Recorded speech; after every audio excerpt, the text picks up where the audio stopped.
Começa agora mais uma edição do Olho no Olho e hoje com a participação do senhor José Marques de Souza Aranha. É o doutor Aranha, o advogado nosso aqui da cidade. Tudo bem, doutor? Tudo bem. Conta Sim. um pouco pra gente, o senhor é itapevense? Sim, eu sou. Eu gostaria de, antes, agradecer essa oportunidade que está nos dando de gravar essa entrevista. Eu acho isso importante. Eu acho que mais pessoas deviam passar aqui por essa entrevista, que eu acho que é uma oportunidade que o cidadão itapevense tem de conhecer os seus cidadãos, né? Muita gente conhece o Aranha, ou o doutor Aranha, como queira. Muita gente acha que Aranha é apelido, mas na verdade é o nome, e eu sou conhecido por Aranha. Eu já vi pessoas que às vezes ficam meio receoso em me chamar de Aranha, porque acha que é um apelido. Não me conheço por outro nome. É claro que lá em casa, na intimidade, com meus familiares, me chamam de José ou até Zezinho, então, mas assim, no público em geral, é Aranha. Você me perguntou, eu sou itapevense. Eu nasci em Itapeva há muitos anos atrás. Nasci dia 13 de março de 1944, faz muitos anos. Então, 44, época da guerra, né? Meu pai, ele veio para Itapeva em 1942, que uns 2 anos antes de eu ter nascido. Meu pai foi o precursor do minério, da exploração do minério de Itapeva. Ele na época trabalhava para Votorantim, o comendador Pereira Inácio, que era o diretor-geral da Votorantim na época, lá em Sorocaba, na verdade na cidade de Votorantim. E ele veio para cá para fazer as instalações nos fornos de cal aqui na Lavrinha e acabou ficando por aqui. E acabou fazendo uma exploração de algumas jazidas de minério aqui em Itapeva.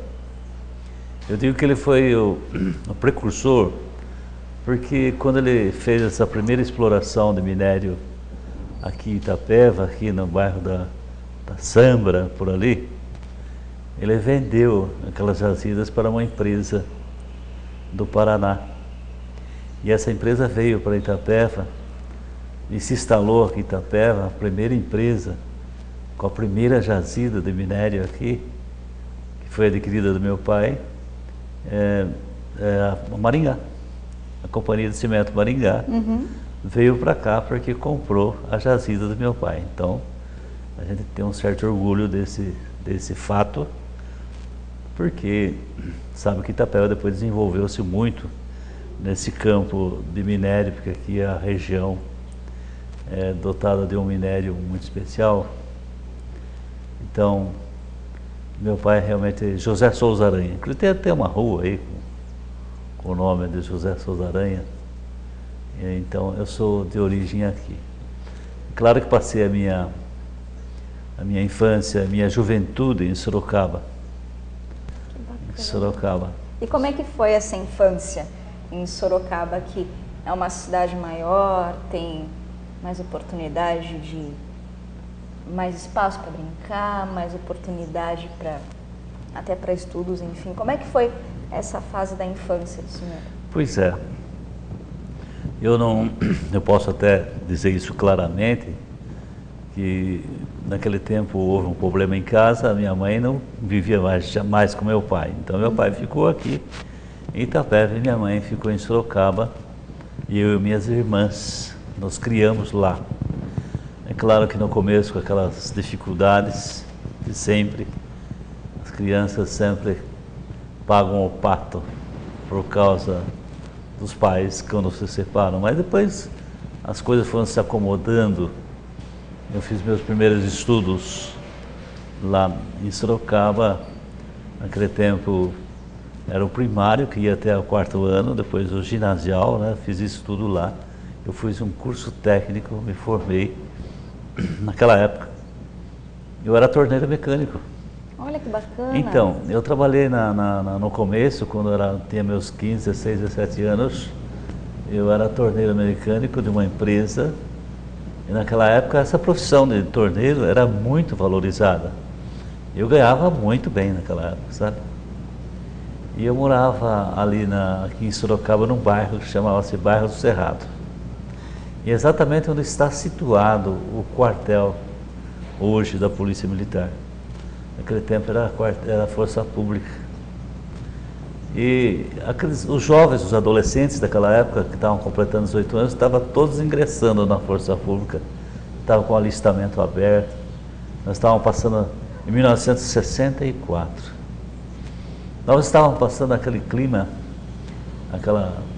social, porque os militares tinham tomado o governo, então a Força Pública estava arregimentando muita gente que precisava, era uma questão de segurança, e nós acabamos embarcando nessa. Eu confesso que acabei embarcando nessa e me alistei na Força Pública naquela época. E, como soldado, formei-me como soldado lá na Força Pública. E no finalzinho de 64, eu tinha ainda 18 anos e me casei. Casou jovem? Jovem, bem jovem. Casei com 18 anos. A minha noiva na época, que hoje é minha esposa, a Heidi é o nome dela. Nossa. A Heidi tinha 16 para 17 anos. Eram duas crianças praticamente. Foi bom. Porque em seguida, quando eu tinha ainda 19, não tinha 19 anos, nasceu o Valdinei, o Sargento Aranha. Nossa, O atual Sargento Aranha. Bem no comecinho então do casamento, o senhor já teve o primeiro filho? Primeiro filho. Nasceu o Sargento Aranha, o atual Sargento Valdinei, o atual Sargento Aranha, que hoje todos conhecem. É muito conhecido de vocês, inclusive. Sim. Então, e ele nasceu aqui em Itapeva. Eu fui destacado para Itapeva, quando eu era soldado recruta para Itapeva, onde daí eu criei a minha família. Sim, mas o senhor sempre quis seguir essa carreira da polícia, da advocacia? Como é que foi? O que fez o senhor gostar dessa área da polícia? Assim? É uma boa pergunta. Eu realmente, como eu já disse, nós, naquela euforia daqueles jovens que estavam entrando na Força Pública na época, por causa do clima social que nós estávamos passando, que estava iniciando o governo militar, então, na verdade, eu não tinha nenhuma pendor, vamos dizer assim, para ser militar. Eu tinha a minha profissão, como eu já disse, mas depois que nós ingressamos, acabei gostando e firmei minha carreira aqui. Eu, em 64, fui classificado, destacado em Itapeva. Naquele tempo, em 1964, há muitos anos, havia uma precariedade muito grande, a cidade era bem pequena, as dificuldades eram enormes.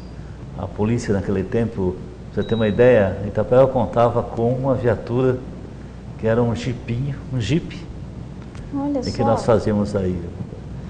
Então, e daí eu logo em seguida, 2 anos depois, eu fiquei só 2 anos como soldado, fui promovido a cabo, trabalhei em Buri, em 1967, trabalhei em Buri. Aliás, um fato interessante e curioso, que você vai gostar de saber. Diga. Foi nessa época, em 67, em que o prefeito de Buri era João Domingues, falecido. O saudoso João Domingues faleceu agora há pouco tempo. Me lembro que houve um tumulto na cidade, ele foi preso e foi nomeado um interventor da cidade.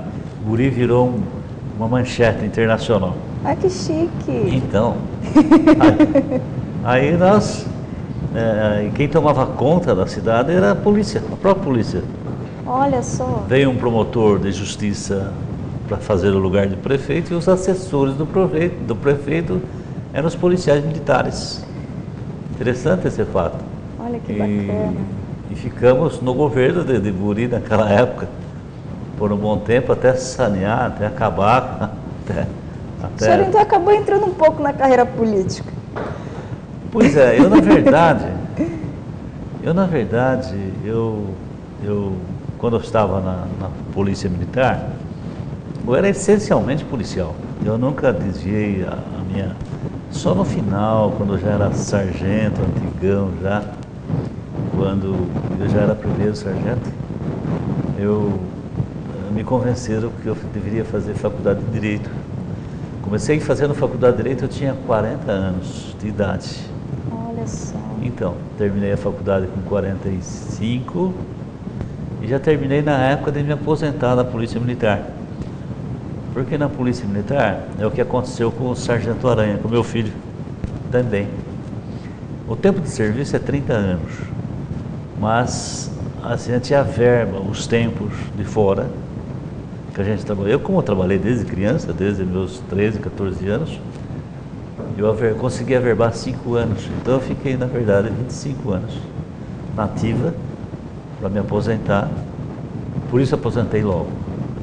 O Sargento Aranha, meu filho também, ele averbou 5 anos também, porque ele trabalhou na Maringá, na fábrica Maringá, 3 anos, trabalhou numa outra empresa aqui do Racá, por mais 2, averbou 5, acabou saindo também com 45 anos o ano passado. Ele aposentou ano passado e agora está no comando da Guarda Municipal. E nesses 25 anos de carreira na polícia, o senhor já pensou em desistir? Qual foi o momento mais difícil que o senhor parou para pensar e falou assim, não, eu acho que não é tão fácil quanto eu pensava? Já pensou em desistir da carreira da polícia nesses 25 anos, doutor? Não. Eu, de modéstia à parte, eu fui muito bem sucedido na carreira policial militar. Fiz meus cursos, é claro que com muita dificuldade de todas as formas. Dificuldade financeira, ganhava-se muito pouco, dificuldades familiares, tivemos realmente muitas dificuldades. Dificuldades profissionais, eu diria que é mais assim uma questão de... A polícia naquela época era muito obsoleta, sabe? Então exigia muito da gente. Hoje não, hoje eu admiro muito a polícia. Hoje a polícia militar, por exemplo, é uma polícia altamente científica. Os policiais são altamente bem preparados, e têm equipamentos modernos, ultramodernos. Naquele tempo nós não contávamos com nada disso. Pra você ter uma ideia, nós aqui em Itapeva, por exemplo, quando a gente precisava fazer um telefonema, por exemplo, para Itapuranga, que daí Itapuranga passou a pertencer à companhia da Polícia Militar de Itapeva. Quando a gente ia ligar para Itapuranga por telefone, nós perdíamos a ligação de manhã, às 9 horas da manhã, para telefonista. Você completa para mim uma ligação para Itaporanga? Sim, você sabe que hora ia completar? Às 3 horas da tarde. Nossa! Então, e não tinha outro jeito. E o único meio de comunicação. Depois a polícia acabou instalando um sistema de comunicação via rádio, nesses destacamentos bem longe, então melhorou um pouco. Uma curiosidade. Conte. A Polícia Militar naquela época instalou um sistema de comunicação de rádio em Riversul, na cidade de Riversul. Eu acho que muito pouca gente sabe disso. Eu acho que até os moradores, talvez até o prefeito daquela cidade não saiba disso. Foi instalado pela Polícia Militar um sistema de rádio lá. Inclusive, todas as instituições utilizavam desse sistema de comunicação da polícia. Por exemplo, a prefeitura precisava passar um comunicado para uma determinada secretaria, Itapeva. Então ia através do sistema de rádio da Polícia Militar. Uhum. Ia lá no destacamento, eles passavam rádio, era feito uma espécie de um telegrama, sabe? Sim. E aqui a polícia encaminhava esse comunicado. E como Riversul era um nome meio comprido, Ribeirão Vermelho do Sul, quem operava o rádio lá, o operador de rádio lá, recebeu uma orientação que abreviasse para Riversul. Então, a partir de agora, você vai falar Riversul. Então, quando chamava as demais estações, chamava Itapeva, por exemplo, atento Itapeva, chamando o Riversul. E acabou pegando o Riversul e ficou na história Riversul. E ficou o Riversul. Até que um prefeito da cidade acabou baixando baixaram uma lei, mudando o nome de Ribeirão Vermelho do Sul para Riversul. Com o nome mais bonito, mais moderno, mas a origem desse nome foi da própria polícia. Olha que legal. Interessante essa... Foi culpa de vocês, então. Culpa nossa. Mas interessante essa passagem, né? E temos, claro, tivemos muitas passagens assim interessantes assim naquela época, devido às nossas andanças, nossos trabalhos. Já aconteceu de algum colega do senhor da polícia desistir da carreira no meio do caminho desses 25 anos? Sim. Aqui em Itapeva houveram poucos casos. Naquele tempo era mais difícil isso acontecer, e eu explico por quê. Depois que a pessoa ingressava na carreira, na policial militar, dá a impressão que havia dois mundos, o mundo civil e o mundo militar.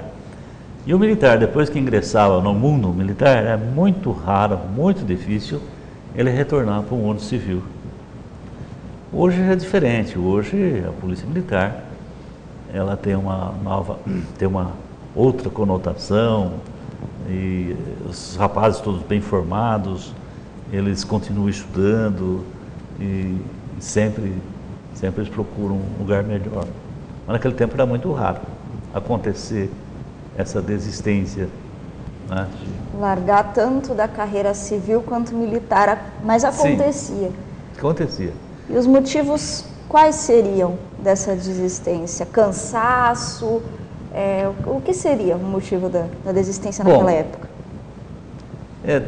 Teve uma época, teve um tempo, em que a Polícia Civil sempre foi mais ou menos equiparada nos seus direitos e deveres com a Polícia Militar. Sempre. Sempre tem uma época em que a Polícia Civil melhorou muito, assim, em razão de pagamento, de vencimento, sabe? Então teve uma debandada, muitos policiais militares transferidos foram para a Polícia Civil. Eram soldados aqui e foram para ser carcereiro, escrivão, investigador de polícia, na Polícia Civil. Eu posso citar até alguns nomes aqui, pessoas amigas nossas. Otávio, por exemplo, que ele era escrivão de polícia até pouco tempo, aposentou-se, ele foi cabo da Polícia Militar e foi para lá. Então, Mesquita e outros mais aqui de Itapeva. Esse é um dos motivos. É claro que raramente, às vezes acontecia de ser demitido, né? Demitido por questão disciplinar, questão dessa natureza. Era muito raro também acontecer, mas havia sim casos de demissão, né, por questão disciplinar. Instalava-se um processo interno, uma sindicância e tal, e no fim culminava com a demissão forçada da pessoa. Então era assim a coisa. E aqui, como eu já disse, todas essas dificuldades, naquela época, a gente tinha uma facilidade de conhecer a cidade assim como se fosse na palma da mão. Nós conhecíamos as pessoas, conhecíamos todas as pessoas. Eu me lembro que aqui em Itapeva, quando começou essa onda de tóxico, por exemplo, começou alguns jovens a aparecer com problema de tóxico. Então a gente descobria os focos. Eu me lembro que quando a gente ficava sabendo que um determinado adolescente, jovem, estava começando a se envolver com tóxico, a gente ia até os pais, fazia uma reunião com os pais e às vezes fazia um trabalho para tentar recuperar. Então era uma união dos policiais com os pais e eles colaboravam bastante. Fizemos muito. Não, tivemos casos de pais que não aceitavam. Teve um caso, por exemplo, que o pai achou ruim, como ele estava chamando meu filho de maconheiro, não sei o que e tal, coisa dessa natureza. Infelizmente... Mas a maioria colaborava? Sim, a maioria, né? Daí a gente fazia um trabalho conjunto, a polícia com os pais, para tentar tirar os filhos dessa problemática. Tivemos sim alguns sucessos, tivemos. Eu não vou citar nomes por questão de pessoas aqui da sociedade, hoje de Itapeva, que tiveram um comecinho, sabe, no tóxico. Sim. Pessoas da sociedade. Mas o senhor acha que agora, hoje em dia, o senhor acha que esse tipo de trabalho daria certo? Da união da polícia com os pais dos jovens que estão no mundo do tráfico hoje? Olha, eu acho que seria muito difícil. Por quê? Hoje massificou de tal forma, hoje a coisa está tão alastrada, é tão grande que não é possível mais esse controle. Hoje precisa que os próprios pais se interessem pela coisa. Quando percebe que o filho está se enveredando aí para o tóxico, esse pai tem que procurar, tem que se interessar e ir atrás. Eu conheço alguns casos de pais que sofreram, mas conseguiram. Que é um negócio muito difícil mesmo. Mas os pais precisam de um auxílio, né? Tanto sem de um dúvida. Policial, de alguma autoridade para isso. O problema é o seguinte, naquela época, o problema do tóxico era essencialmente policial. Essencialmente policial. Então mexeu com tóxico, está mexendo com polícia. Ou a gente tentava ajudar ou ia preso, uma das duas. No entanto, hoje não, hoje é mais um problema social. É um problema educacional, um problema de saúde. Já a polícia já é o último, já é o último caso, né? Naquela época era assim, era um problema de polícia, sim. Eu me lembro que tem uma senhora aqui em Itapeva, é claro, mais uma vez eu digo que eu não posso nem iria citar nomes. Sim. A senhora que tinha uma posição privilegiada na sociedade nos procurou, falou: meu filho está, eu tenho certeza, e nos autorizou a ir lá na casa dela. Nós entramos, fomos lá, porque o menino realmente estava lá com mais um coleguinha, nós puxava pela orelha o menino, e às vezes, em alguns casos nós conseguimos sim, nós conseguimos uma solução.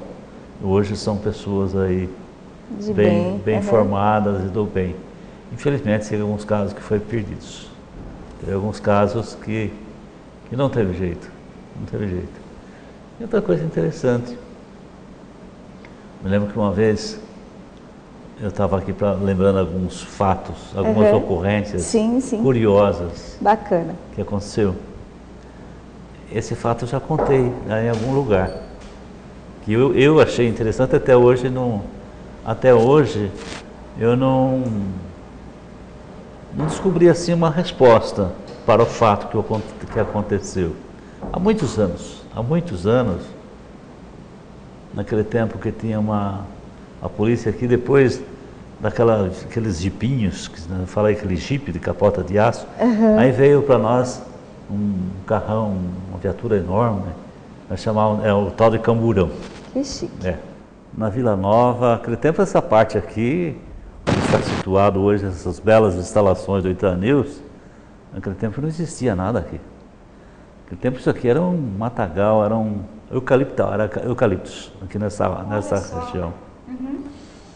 E nós estávamos ali por perto do cemitério, naquela rua atrás do cemitério, me lembro até hoje, chamava-se Rua da Liberdade, parece que o nome até hoje é Rua da Liberdade. E quando fomos virar uma esquina, a cidade era muito mais iluminada, e vimos uma criança, umas 3 ou 4 horas da madrugada, no meio da rua.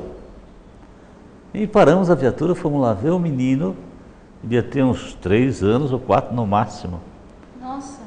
Vestido de pijaminha, chorando. Ai, que judiação. E apontava assim uma casa, acho que apontava a casa dele. E nós colocamos no carro, na viatura, e fomos até lá. Eu me lembro que era uma casa que ficava assim sobre um barranco. Tem o muro do cemitério aqui, do lado de cá tinha as casas, e elas ficavam em cima do barranco. E fomos até lá, uma casa bem pequena, bem humilde, a porta estava aberta, tinha uma lâmpadazinha acesa lá, e tinha uma cama, e tinha uma mulher. Essa mulher estava agonizando, estava assim, uma febre muito alta, estava realmente muito ruim, não falava. E nós pegamos imediatamente, enrolamos essa mulher no cobertor, pusemos na viatura e fomos socorrê-la no hospital. E lá no hospital ela foi colocada lá, foi medicada, e ficamos ali fora, ali na área, conversando com o menino. E o menino não falava nada. 3 anos de idade? 3 anos, nada. Aí a enfermeira veio e falou: olha, ela já recobrou os sentidos, a febre já baixou e tal.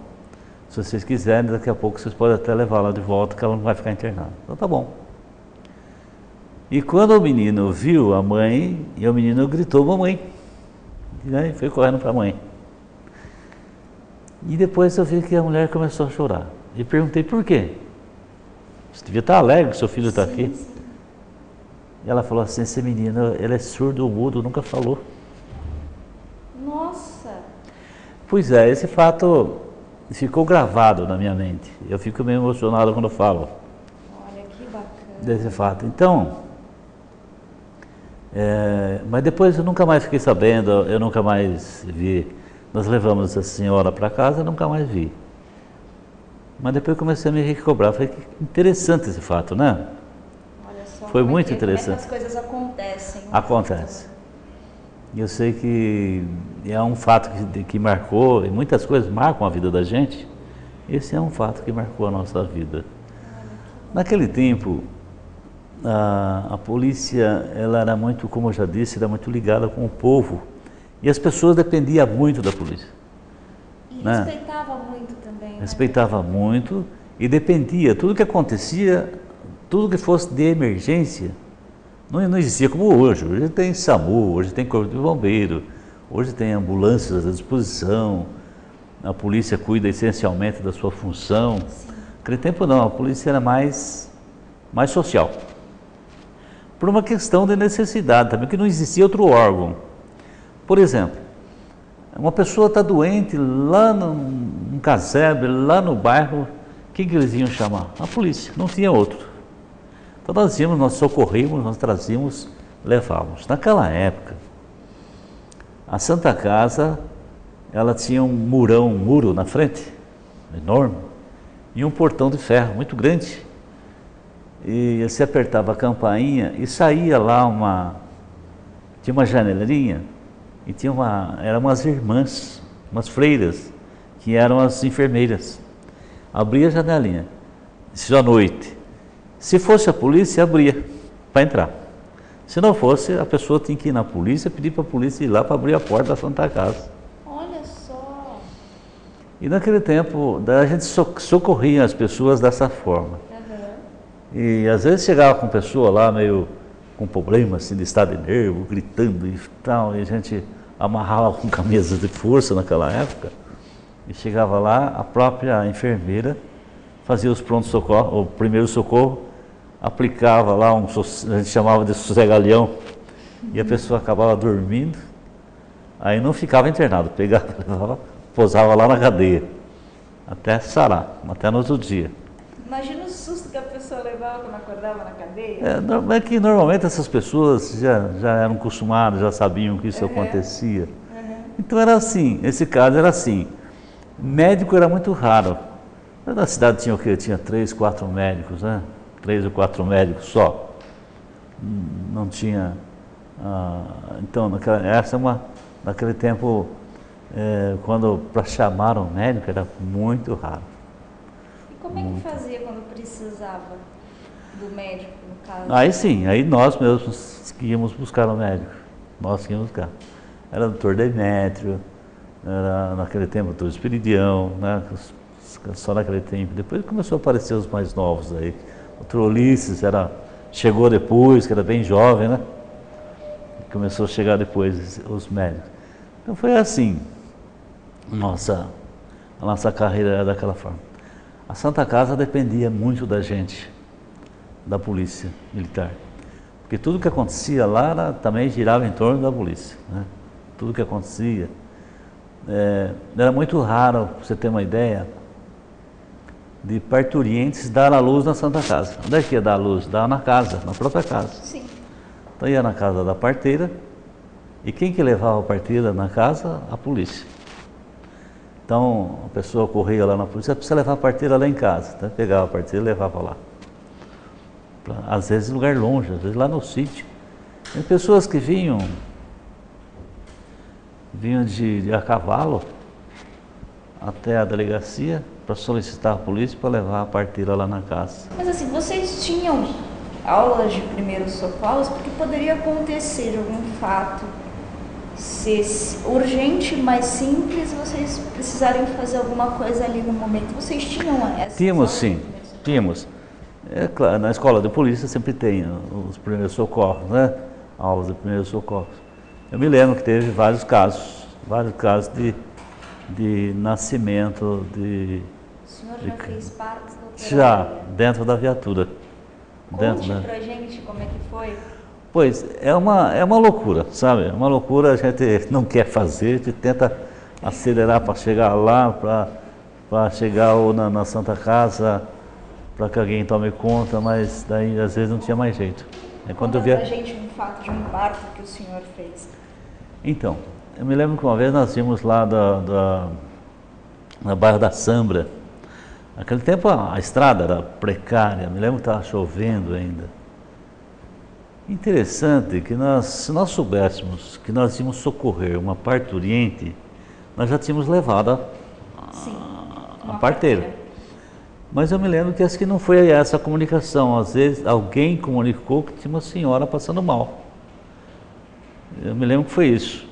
E quando nós chegamos lá, vemos que tá, então vamos logo, vamos nascer na cidade, né? Nascer na Santa Casa.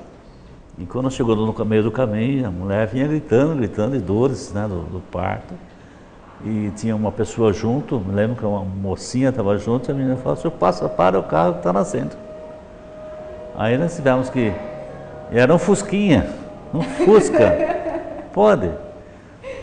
Baixamos os bancos e fizemos, eu me lembro que nós tínhamos naquele tempo um cordão que segurava o revólver. Sim. Usamos aquele cordão para amarrar o cordão umbilical. Para amarrar o cordão umbilical. E teve uns tempos que a gente levava também na viatura umas caixas de primeiros socorros. Tinha tesourinha, tinha sempre alguns gases, tinha ali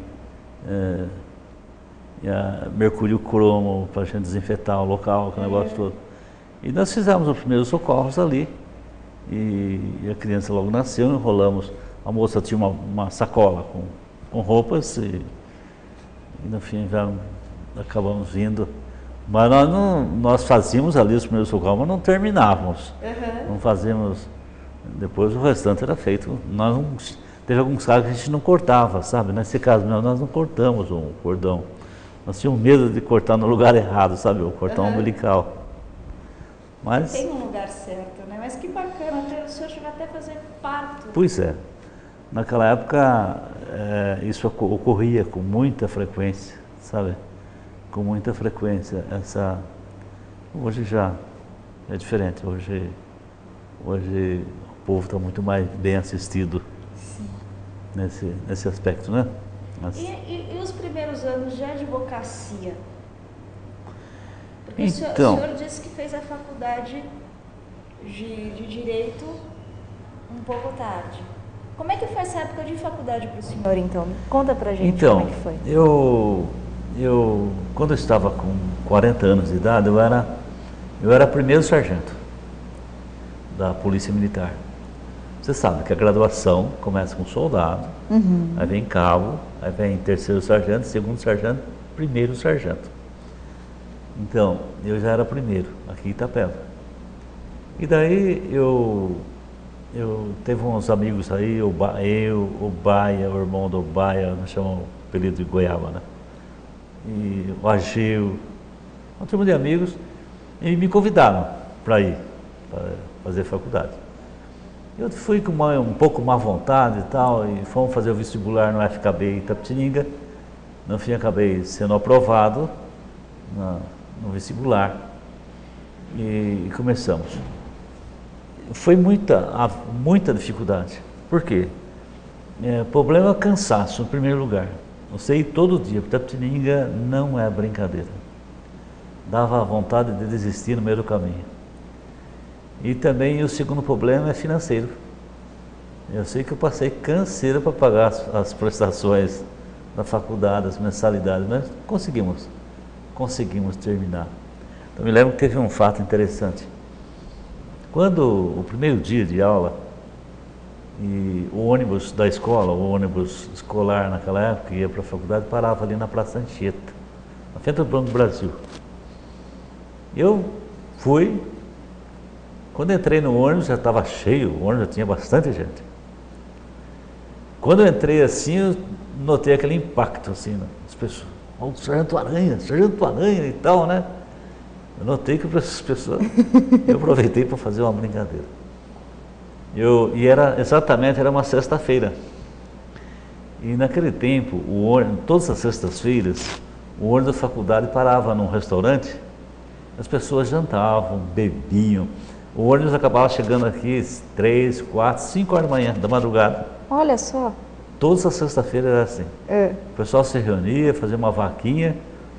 Eu sei que chegava aqui 4, 5 horas da manhã. Né? Aí, e era sexta-feira, primeira vez que eu fui. E eu peguei e falei, minha gente, eu estou sabendo que esse ônibus na sexta-feira para aqui no restaurante, na estrada, e vocês ficam até de madrugada. Todo mundo quieto assim. Acabar a nossa liberdade aqui. Daí eu falei assim, olha, eu quero saber se esse ônibus vai chegar aqui em Itapeva, eu tenho um compromisso depois das 7 horas da manhã. Eu quero saber que ele tem que chegar antes das 7. Aí foi aquela gargalhada toda. Eu acabei ficando, daí com o decorrer do tempo, acabei me transformando no líder da bagunça dos... Olha só, entrou para a bagunça estudantes. também, doutor? É. Aí terminei a faculdade. Logo no término da faculdade eu prestei exame na UAB e fui aprovado na UAB, logo no término, aproveitando o calor dos acontecimentos, né? Então, isso ocorreu em 1985. Em 86 teve um curso, o primeiro curso que teve dentro da Polícia Militar. Era um curso destinado às praças. Praças que eu digo, que tem a graduação de soldado até sargento. Então são as praças. Destinado às praças que tinham curso universitário, como é o meu caso.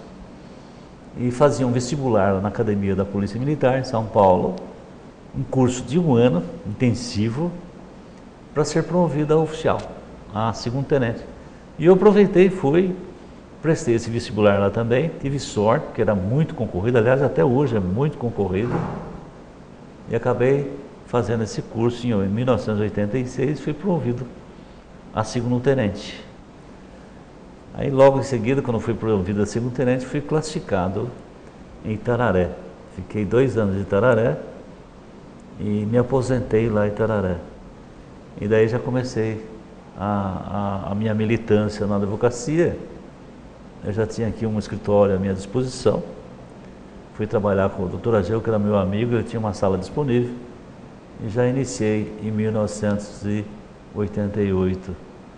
E até hoje trabalho como advogado, né? E gosto da profissão também, trabalha-se muito, o advogado é extremamente ocupado, eu pelo menos sou muito ocupado, mas eu gosto do que faço. Conta então um fato pra gente, um fato bem agradável e também nem tão agradável assim, nessa carreira da advocacia. O que o senhor pode contar pra gente dos dois lados? Um lado positivo e um lado mais negativo da carreira. Advocacia. Então, quando eu comecei a advogar, eu tinha uma ideia de que eu iria advogar somente na área civil, família, civil, só. Eu não queria advogar na área criminal. Por quê? Porque até então eu tinha só trabalhado contra bandido, só prendi muita gente, né? Sim. E agora fica uma situação até meio desagradável ficar defendendo bandido, né? Então eu tinha decidido assim, eu ia me especializar na área civil e área de família também, e não ia fazer área criminal. Até que um dia eu estou lá no fórum, aqui tinha um juiz, que ele era filho de policial militar, o Dr. Vanderlei. É um juiz jovem, muito dinâmico. E um dia eu estou no fórum, ele me chamou. Doutor Aranha, por favor. Aquela pessoa que está sentada ali, eu acabei de nomeá-lo defensor, advogado dessa pessoa. Eu falei, doutor, mas eu eu não milito na área criminal. Não, senhor, não admito isso. Eu não admito que um jovem advogado não faça área criminal, porque você conhece bem a área criminal. Eu acabei aceitando. Não teve outra saída. Não teve outra saída, fui lá ver o que essa pessoa, o que eu precisava fazer para defender. Sabe o que era? Essa pessoa, esse rapaz, ele era daqui desse bairro. Aliás, esse tipo de ocorrência naquela época estava sendo muito comum aqui em Itapeva, principalmente na zona rural. O problema de pedofilia. Sim. Problema seríssimo na época. Estava ocorrendo muito, eu não sei qual o fator que determinava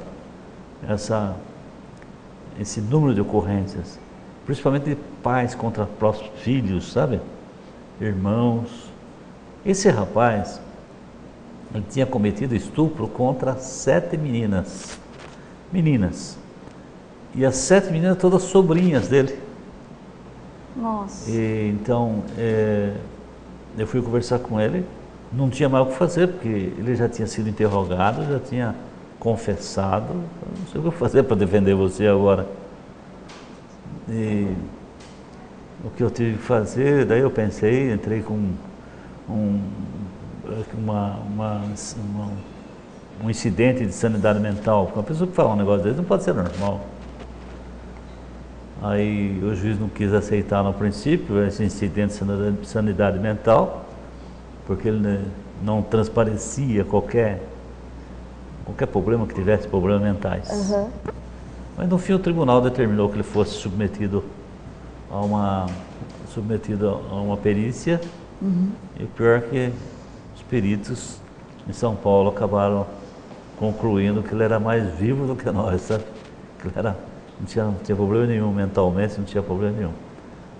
Pegou só 19 anos de reclusão, né? E como é que o senhor ficou nessa? Pois é, no começo foi bom para a minha carreira profissional, porque eu tive que estudar muito esse caso, sabe? Essa problemática da pedofilia, essas coisas todas, por que o ser humano faz isso, sabe? Então eu tive que me aprofundar bastante nessa, tive que escrever muito a respeito disso, sabe? Desse assunto. Então eu acho que foi bom assim para a carreira profissional. Hoje eu não tenho uma área específica, sou como se fosse o clínico geral. Eu, tanto a área criminal como a área civil, de família, eu trabalho nessas áreas e gosto da área criminal. Pegou gosto então pela área criminal? Pois é, para você ter uma ideia, aqui em Itapeva são poucos, aliás, eu posso dizer até pouquíssimos advogados que atuam na área do júri, na defesa do júri, no tribunal do júri. E eu sou um deles. Aqui em Itapeva, se contar, deve ter aí uns 5 ou 6 advogados. Imagine. Itapeva está com chega a 300 advogados já. Desses 300, se tiver 5 ou 6 que militam no tribunal, na defesa do tribunal do júri. Então, porque é uma área que exige muito, sabe, do advogado, fazer aquela defesa oral perante os jurados.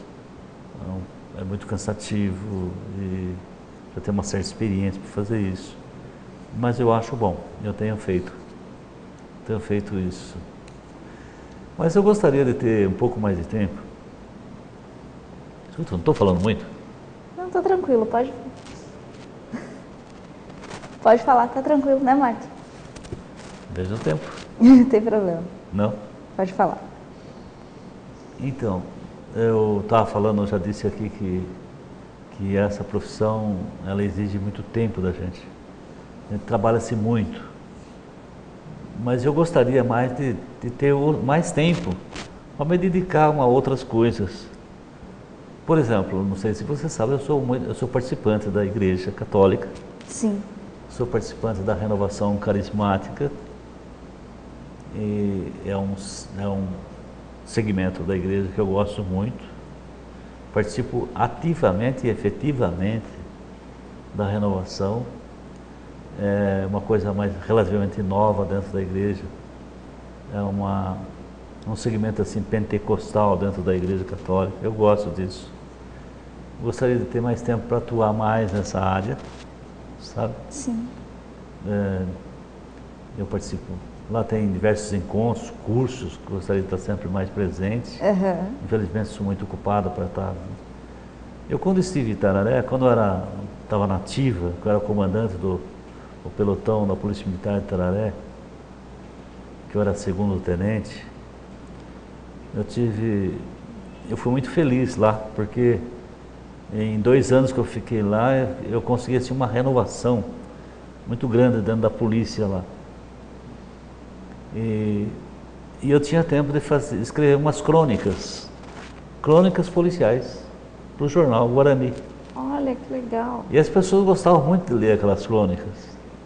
E muita gente ligava, olha, gostei da sua crônica dessa semana. Até quem lia muito e sempre ligava, olha, a sua crônica dessa semana foi muito boa. O Comercindo.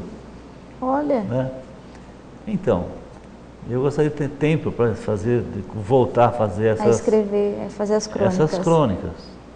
Sabe que às vezes, através da crônica, não precisa ser crônica policial, a crônica em geral, às vezes a gente discute um assunto, uma matéria, que o povo está sedento para ver que alguém escreva sobre isso, sobre esse assunto, não é? Bacana, seria uma coisa bem legal, doutor. Eu gostaria de ter esse tempo para estar escrevendo alguma coisa assim. Nunca é tarde, né, doutor? Ainda. Pois é possível, sim, é possível. Né? E com relação quantos filhos o senhor tem? Eu tenho 3 filhos. Eu tenho primeiro nós chamamos de Sargento Aranha, Sim. que se aposentou o ano passado, que para aposentar ele foi promovido a segundo tenente. Ele é segundo tenente da reserva hoje e comanda a guarda municipal. O Valdinei, que eu já contei da história dele, que ele nasceu, eu tinha 19 anos ainda, né? Sim. E tem uma filha, a Liliane, que é casada também, tem 2 filhos, e mora aqui, o marido dela é aposentado da CESP, ele era técnico da CESP. E tem uma filha que casou-se com um americano e mora nos Estados Unidos. Olha que Que vem de vez em quando nos visitar aqui, uma vez por ano ela vem para cá visitar. Ela mora nos Estados Unidos, essa minha filha é arquiteta. Olha que bacana. Então somos 3. Temos 4 netos. Como é que é? Agora eu quero conhecer o doutor Aranha avô. Como é que é? Quando caiu a ficha do senhor, falou assim, nossa, agora eu sou avô. Como é que é? Como é que está sendo para o senhor? Pois é, eu fui avô muito cedo, bem novo, vamos dizer assim, sem ter idade para ser avô ainda, vamos dizer assim. Uhum. Então, a primeira neta nossa, que é a Karina, não sei, mas parece que está com 22 anos por aí, a neta. A Karina se casou, já tem um filho, que é o nosso bisneto.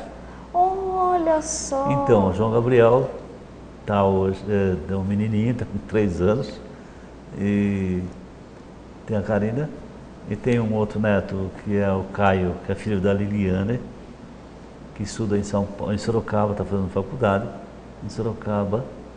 Tem outro que é o Tiago, que é filho do Valdinei, o Sargento Aranha, que faz faculdade aqui na Pera também.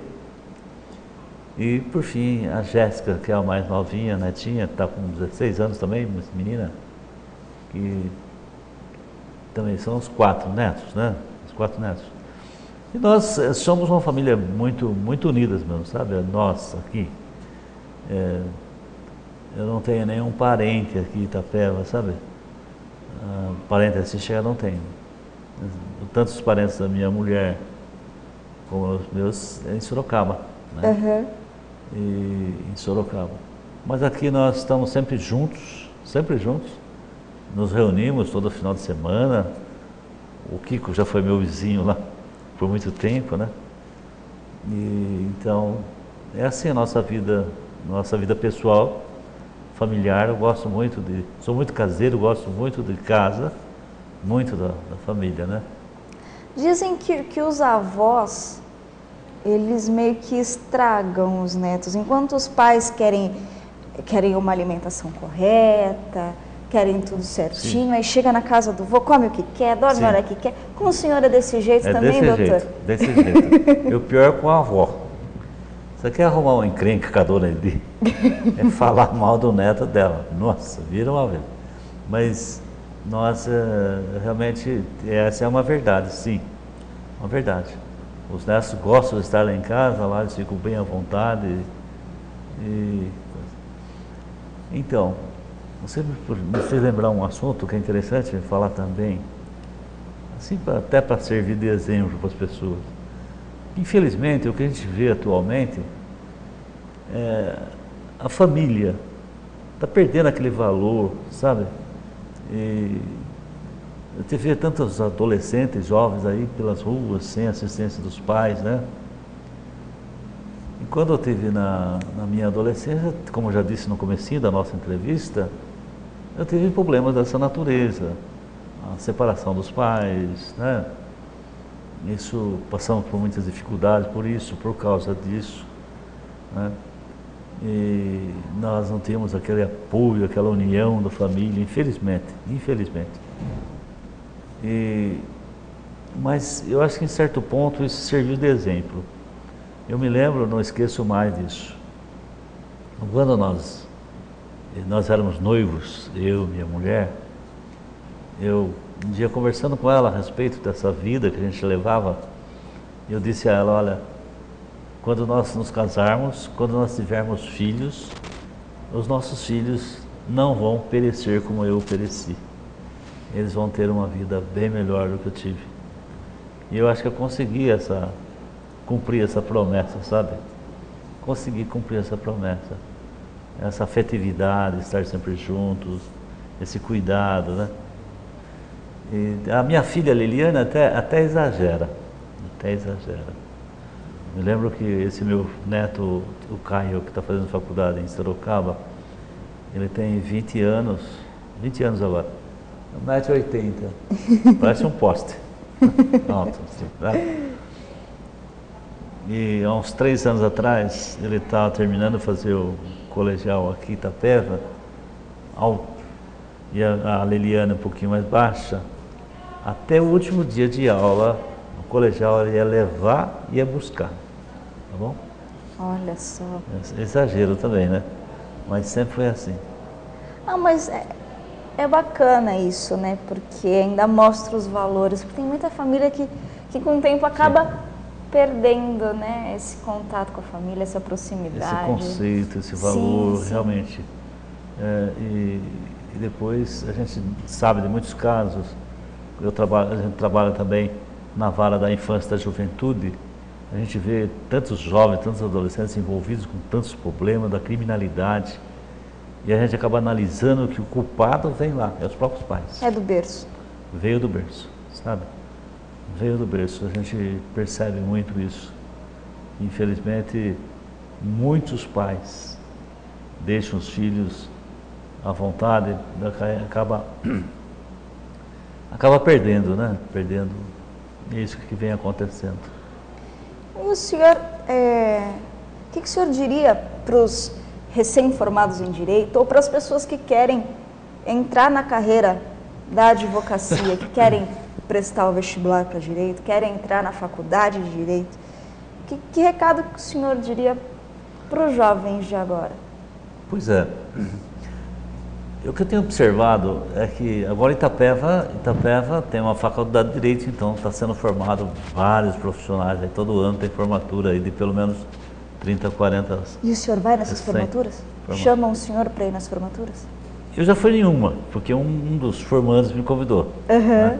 Mas a nossa faculdade aqui, a FAIT, está de parabéns. Eu tenho notado que é uma faculdade de alto nível. Não estou fazendo propaganda da faculdade, não. Eu estou falando porque eu tenho observado isso. Eu tenho observado que os alunos da Faculdade de Direito de Itapeva estão sendo muito bem formados. Está saindo muita gente boa de lá. Viu? E no começo as pessoas tiveram uma ideia, né? Uma faculdade recém-criada, não sei o quê. Mas olha, a FAI está indo muito bem. Os recém-formados, eles encontram muita dificuldade no mercado do trabalho. Claro, Itapeva, uma cidade pequena, o número de advogados é muito grande, precisa fazer o nome, vai encontrar bastante dificuldade. Vai sim. Mas eu digo, trabalho não falta, sabe? Não falta. Aqui o jovem advogado, quando começa, já ingressa na assistência judiciária, já começa a prestar serviço para a assistência judiciária e ele vai fazendo o seu nome. Tem muitos advogados aqui recém-formados que estão indo muito bem. No entanto, eu acho que esses jovens não devem perdendo muito tempo. Aqui na cidade, também médio como Itapeva, deviam tentar concursos, outras atividades aí, né, na própria magistratura, no Ministério Público, né, outras carreiras aí que exigem. Tentar até sair da cidade? Só que aquilo que eu digo, o número o Itapeva, o número de advogados hoje é muito grande, chega mais ou menos 300. Então, mas isso em outras cidades também é o mesmo problema, né? Bacana, é o mesmo problema, não é? Legal.